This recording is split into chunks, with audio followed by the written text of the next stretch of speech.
Hare Krishna, everyone. This is acyuta-bhava from Nightlight Astrology, and today I am recording another Q&A episode. I received another batch of really good questions recently, so I'm just kind of knocking them out one by one and trying to give some decent responses, hopefully. I hope that you're doing well. I hope that you're chanting. If not, be sure to check out the Easy Practices of Surrender mantra meditation video. That's probably the most useful video that you'll find for actually starting to incorporate bhakti into your daily life. And this goes along with it because the question we have today is, what do you think of when you chant? I've heard some people say, just listen to the sound. Others say, think of Krishna's lotus feet. Others emphasize the emotion behind the chanting. Whatever I do, my mind inevitably goes to my to-do list. Womp womp. Any tips? A great question. It's very common, right? Like any form of meditation, prayer, or mindfulness, just being present itself is very difficult. I've noticed this as a parent, that it's difficult to literally just be present for my kids when they're talking sometimes. If you got one of these, it's very easy nowadays for us when we're in the middle of a conversation with someone to check our phone and we're yeah, like that. So, that's why people sometimes say, just listen to the sound of your own chanting. Let the names of God fill your own ears as you're saying them. That's certainly one way of doing it. Just receiving in your ears the sound of the holy names. Totally valid, legitimate way to practice mantra meditation. But there's many ways. There's not just one way of chanting the names of God, right? So this is the advice that I would give anyway. What do I personally think of? I let my mind go. I try to let my mind go. This is me when I'm in a good space with chanting. Okay, let's make that clear, because this is might be really rare space that I actually get here, right? But if I'm in a good space with chanting, what is it like? What am I thinking of? And when I say a good space, not that there's always more, but when I notice that I am tuned in and it just feels like things are really humming, like I can feel, there's a mood of reciprocation, and I feel like I'm in it. Generally speaking, what I'm, first of all, it doesn't start right away. It's not like you can just drop in. It takes a while. It takes a while for me of listening, of letting the mantra fill my own ears, and of trying to bring a sincere cry, not just for help. Sometimes it's for help into the way that I say the mantra. So, if I'm crying out, Hare Krishna, Krishna Krishna, Hare Hare, Hare Rama, Rama Rama, Hare Hare. You're doing that a lot, right? Every single bead, you're saying the mantra. Sometimes I just have to listen and just have to make sure I pronounce very clearly, and then I'm not just going Hare Krishna, Krishna Krishna, Hare Hare, Rama Rama, Hare Hare, Krishna. I'm just not like that, but that I'm listening, that I'm hearing very clearly, and that then I become attentive to what I'm feeling inside. And I try to put that feeling into my voice, into the sound of my voice. And then as I'm hearing what I'm putting into each mantra as I'm saying it, it's like at a certain point, I start to realize that I'm just confessing. I'm just pouring out what's inside, and somehow trying to take what I'm feeling or what I'm thinking and put it into sound and give it to God.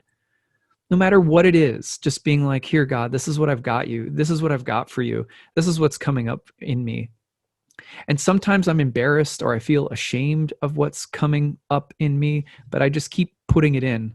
And I find that process eventually reaches this almost like a boiling point where I start to realize that God is just there saying yes to all of it. I'll take whatever you give me. If it's coming from your heart and you're sincerely trying to give whatever is flowing through you to me, that I take it and I make it true and I make it valid and I make it valuable, and it sanctifies me, in my heart. And I start to feel glad. I start to feel thankful. I start to feel bliss. I start to feel God's hand in my mind, in my heart, in my feelings, saying yes. Like sometimes I hear it as the voice of a father. Sometimes it's the voice of a friend. It changes, but sometimes it'll be like, yes, my child, like, I love you. You're fine. Like, life is fine. And I'm so proud of you for being here and just being in touch with me, because you could very easily be asleep, but you're not, you're trying. Sometimes I just hear that voice and it gets me through a whole chanting session. I may not hear that voice, but once in 16 rounds of chanting. But if I keep pouring my emotions, my true feelings, and just be very present with them, and really try to pour them into each mantra that I speak, at some point it's as though I start recognizing that I'm offering something to God and that it's being accepted. It has nothing to do with if what I'm giving is virtuous or not. It's like any emotion, any thought, any quality is somehow becoming purified and becoming holy and sacred. Oh man, I just, even thinking about it, I get excited. So and after I'm done making this video, I'll go do my japa today, and I'll have inspiration because I'm talking about it with you guys. Um, so that's how I notice that it works for me. But there are people who, my teachers and so forth, other people who bhaktas who have been doing this for decades, who could say a lot more, than I could. But the other thing that I would say about this is that, just don't. I feel like sometimes we think about getting it right, and I really don't think Krishna's going like, hey, when you sit down for japa, I really want you to get this right. I, I don't think so. That's not my impression after doing this every day I'm going on 3 years now. The impression that I get is that when I chant, if I can be attentive, if I can listen to the sound of my own voice, and then start to pour my heart, my soul, my feelings, my thoughts into a sincere calling out to God in every mantra, that eventually it's as though everything I'm feeling or thinking conflicted about, everything I feel bad about, everything I feel good about, whatever, it all finds a way of becoming, it finds a way into the experience, and it becomes a part of how I end up feeling God talking to me in return. They say that our brains, for example, can't tell the difference between when we are giving love or affection and when we're receiving it.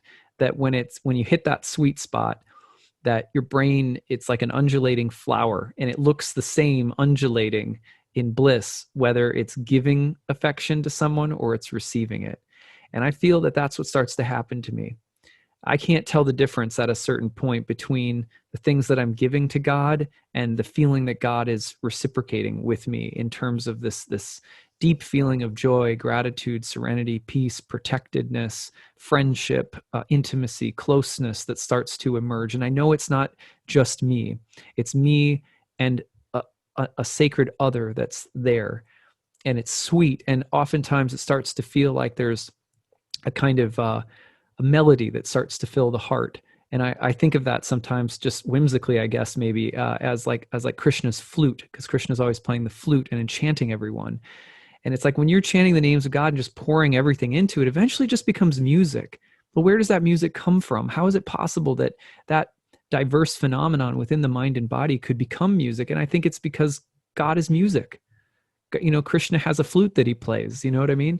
So anyway, those are just a few of my insights. I'm not a very realized person or anything when it comes to mantra meditation. I just trust it. It's my lifeline. I can't live without it. It is when I manage to show up a little bit, I notice that God shows up.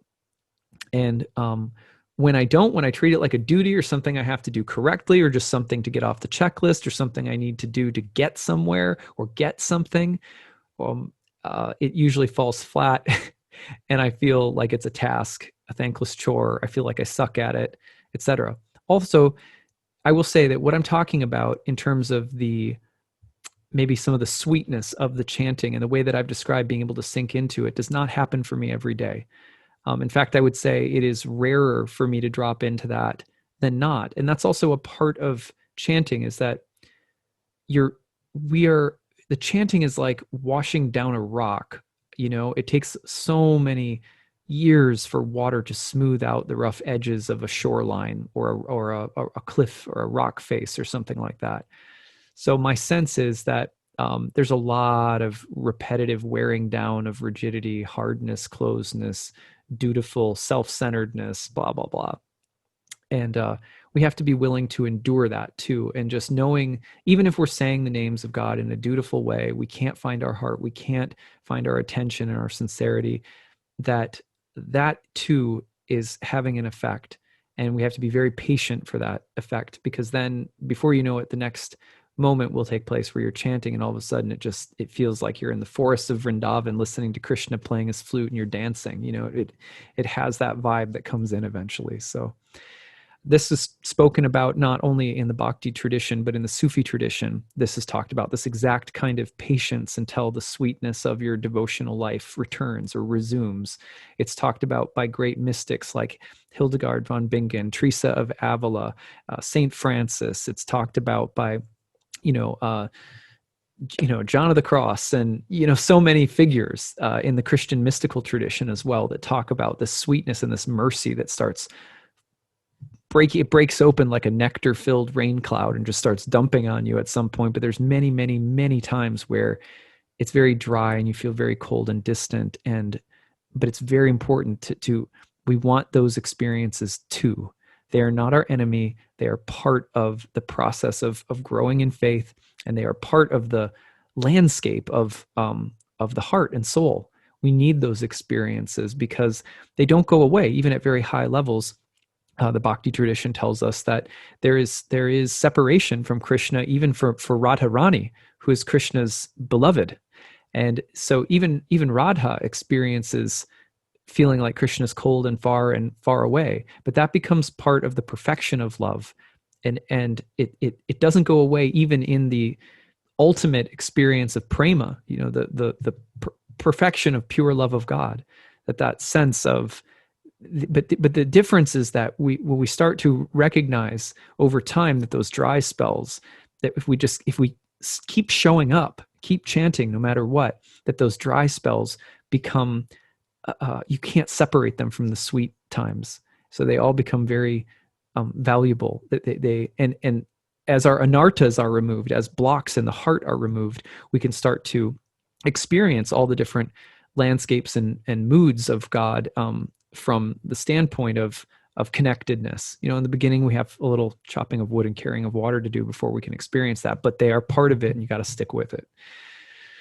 Again, I'm just repeating things that my guru has taught me, a number of different shiksha gurus, instructing gurus, and what the shastras say in my, trying to repeat them in my own imperfect way. So I hope that this was helpful and that you'll keep chanting, keep going, because I think it gets, there will be a time where you'll have breakthroughs and it'll start pouring on if you stick with it. So keep it up, and let me know how you're doing. If you have any other questions, feel free to reach out to. I hope this was helpful. Hare Krishna.